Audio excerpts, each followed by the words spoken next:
Thank you, Amrish. Morning. Last night was heavy. It's a bit of injury. So I wasn't previously scheduled to give this talk, but unfortunately, one of the previous speakers who was supposed to be here didn't make it, which is fine. I mean, 100 gig in and of itself is not that interesting. I suppose what's interesting about the talk is the experiences we went through to get it up and running, and which is what I'm going to share here. So map of SEACOM, you know what SEACOM looks like. That's the cable. We're on the east, and then we have the network on the west, et cetera, et cetera. So the reasons for the upgrade for us was primarily driven by the fact that South Africa is the biggest growing market for us, and it's also a transit point between SEACOM and WACS. What that means is, you know, if we need to move traffic from, say, East Africa, say Tanzania or Kenya and so forth, down to WACS, that's going to transit through Johannesburg, through Cape Town, into the core network. And there are reasons why that would be the case that I'll discuss just now. This has been our typical standard deployment for the core, which was a Cisco CRS 8-slot chassis.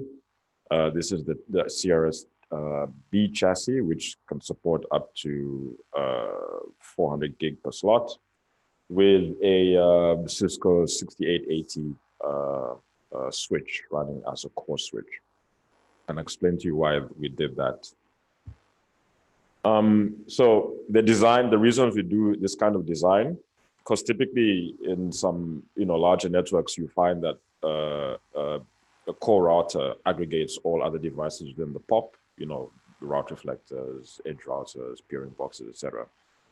In the larger POPs for us, we use a core switch, core router design, because then it allows us to aggregate devices individually onto the core switch, which are cheaper ports than aggregating them into a CRS, for example. If you do that, you strand capacity. Connecting a route reflector that will probably only have maybe 2 or 3 meg of bandwidth at any point in time into a core router is going to cost you a gig port or a 10 gig port. It's also easy to add devices into the network because you're connecting them into a core switch as opposed to a core router. So you're not touching the core router at any point in time.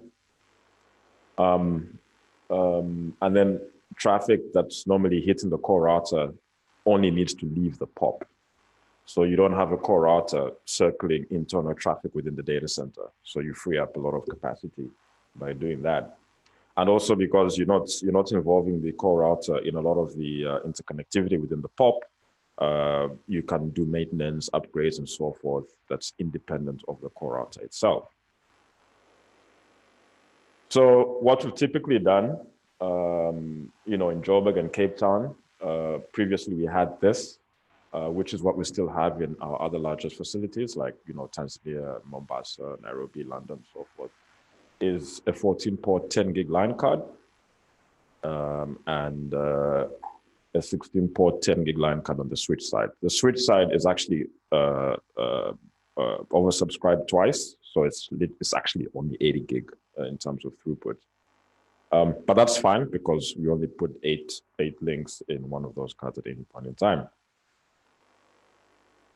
So like I said, 80% of the POPs have that setup, and that's great because within the data center itself, there's not that much traffic that's running around to necessitate either 40 gig or 100 gig. But in the case of Joburg and Cape Town, we had situations where you're delivering large capacity EOMPLS flows that you can't easily load balance because, well, it's Ethernet. And trying to load balance that across multiple 10 gigs is just simply almost impossible. And then also, when you lose, say, the SEACOM cable has an outage, customers from East Africa need to reroute across WACS. So all that traffic needs to come down across the southern portion of the cable system into Zini, into Johannesburg, down to Cape Town, and then across to WACS. So there's a lot of intra-data center capacity that needs to be handled between the core routers at that point in time. And then also, well, South Africa is just growing quite massively. So the new setup right now for Joburg and Cape Town is 4-port 100 gig line card on the router with an Arista 7508E switch. And the Arista has got 2 line cards. There's got a 12-port 100 gig line card, as well as a 48-port 1x10 for the legacy infrastructure. Yeah. So why Arista? Well, price-wise, per 100 gig, it was the least expensive. If we considered Juniper and Cisco, Arista came out much cheaper. So it made a lot of sense to go that way. And also from a feature perspective, we don't run a lot of features in the core, just purely moving Ethernet frames. They did everything we needed. That was really it. Why do we keep the CRS? Well, we've had it for a long time. I think when we bought the CRS back in 14, I think Juniper had, not mistaken, I think the T4000, the PTX, I think had just started rolling out. And also, we also needed to maintain some legacy support for SDH infrastructure in some of the POPs, but these days it's not such a big issue anymore. Mostly wherever we go, you can get Ethernet, but in some dodgy places, you can only get SDH. And you know, most of the cheaper routers today are mostly Ethernet, so that's why we keep the CRS. The Nokia option, or ALU at the time, would have meant a third vendor, and you know, maintaining 2 is hard enough as it is. So we tried to stay away from the third one. Yes, Arista is a third vendor, but to be fair, the use case right now is not that complicated. We're not touching the box too much for it to be a major issue. Main issues with the CRS is that 4-port 100 gig line card is massively expensive. But you know, for us, again, it's the deployment is only in these 2 locations right now, so it was a decent trade-off. The CPAC optics are also expensive, but you know, that's 400 gig, you know, capacity. You figure you don't want to muck around with that too much. In terms of expansion, well, Cisco say the box will ultimately do 800 gig per slot. That was a promise they made back in 14, 15. Obviously now, you know, times changed. They're pushing the NCS, so who knows what will actually happen. But we don't need that kind of capacity in the majority of our POPs, because that's, you know, that's 400 to 800 gig per slot. You're looking at 8 slots between 2 chassis. It's a lot of capacity. So we're not in any hurry to go to the NCS platform.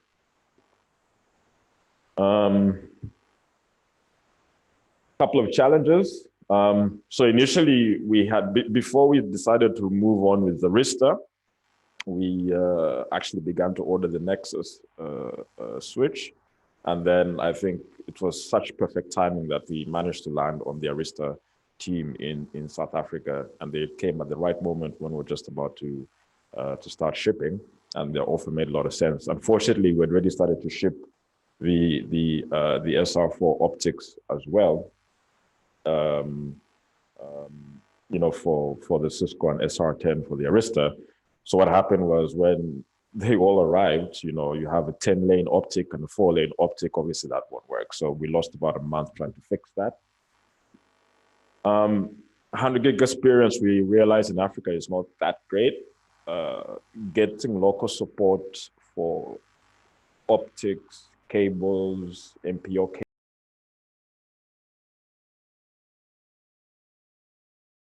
cabling, the local resellers, it was just a nightmare. We eventually, I think, shipped in some MPO cables from Flex Optics.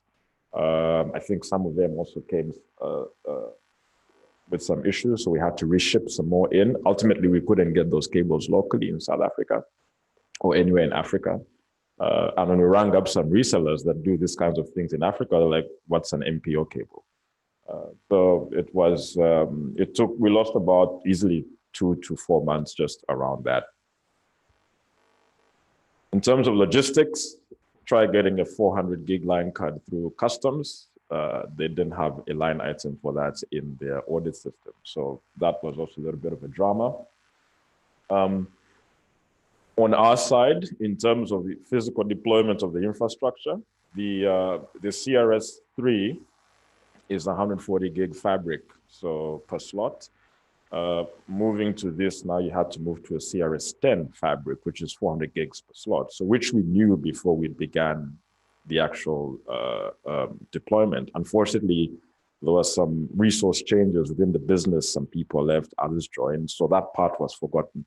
So we slot in a 400 gig line card and it doesn't come up. You lose about a week figuring that out until you realize, oh, they forgot to upgrade the fabric as well. So things like that do happen.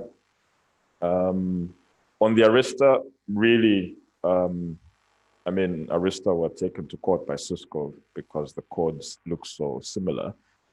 For us, it's much easier because it does look like iOS. So not a lot of training that was required, to be honest. And for us, a major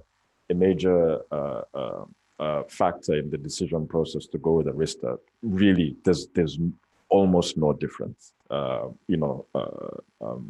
cosmetically. Obviously, under the hood, EOS is a lot more advanced, but cosmetically, it's almost the same. Vendor lock-in, yeah, the optics. So this is the one part where I think Arista really bent over and supported our requirement to not lock the optics in, because we had a lot of optics we'd purchased for the 1 gig and 10 gig infrastructure that had to move across to the Arista ports.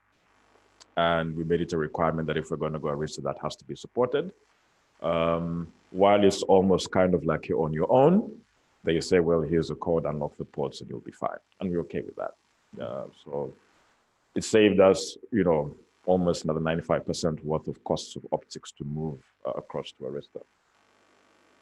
In terms of data centers, the Arista requires 16 amp power, but that's fine. We just had to make that alteration with the Terraco facility and also needed more rack space because we now went from, I think the 6880 is a 4U, and I think the 7508 is half rack, I think, 21U, yeah, 13U, there you go.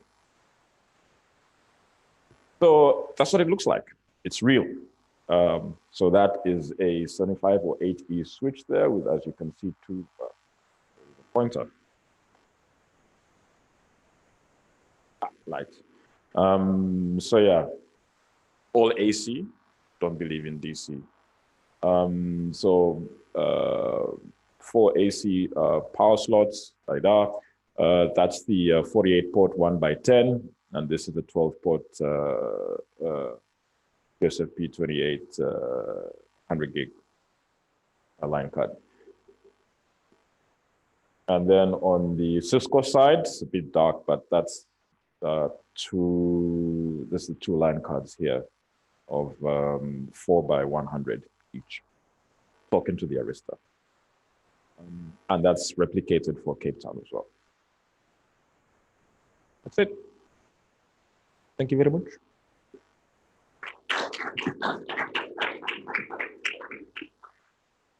Any questions? Has to be Nishal. No. Oh. No, Nishal, come. My mic is on. Okay, Nishal Govardhan, curious person. So, sorry, I missed the first part. What level of 100 gig support were you looking for? What density were you looking for? I mean, it's easy to say that I want to get something that's going to do, I'm guessing it's easy to say I'm going to get something that's going to do, I don't know, 64 100 gig ports in a 1 rack unit depth. So what was your criteria? Were you looking to support 100 gig port, 64 100 gig ports per pop, 200 100 gig ports per pop? We only needed 10. 10.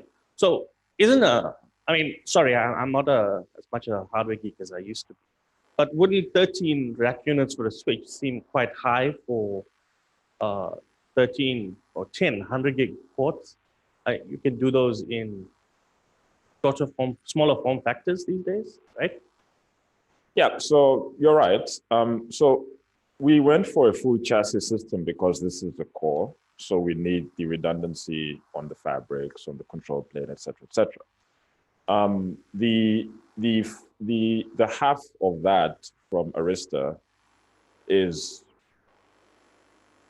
a couple thousand US difference in pricing just for the chassis itself.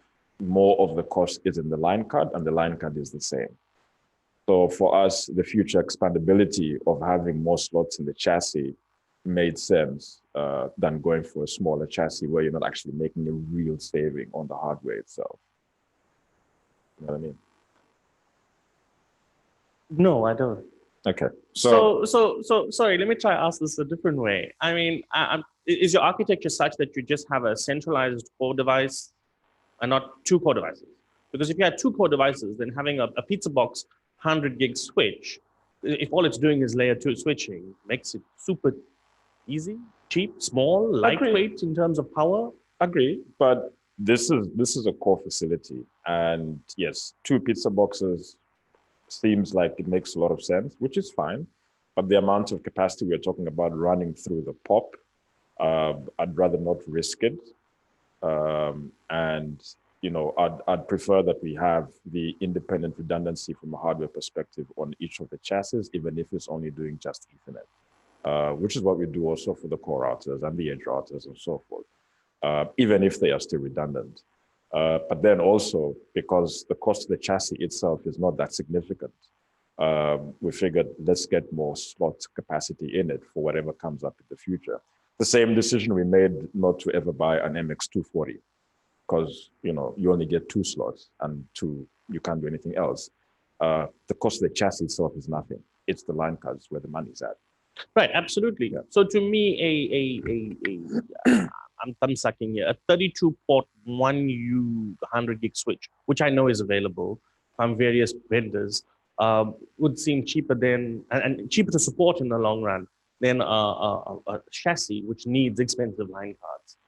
Yeah, but then remember also, we had to support the legacy, the slower ports, the 1 gig and 10 gig. Okay. So the reason a dedicated 100 gig only pizza box wouldn't work, I suppose you could go for QSFP28 ports that you can then downgrade into 10 and 1, but then that's starts to make things rather complicated.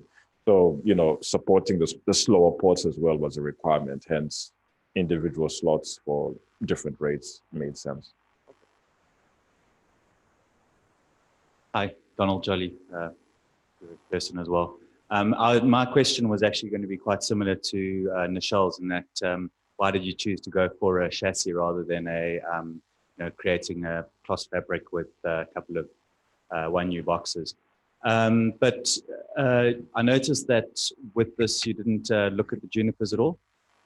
You didn't look at the junipers for any of the your switches. So your core switch upgrade. We did. I think the QFX as well as the EX9000, I suppose, is just overpriced, massively overpriced.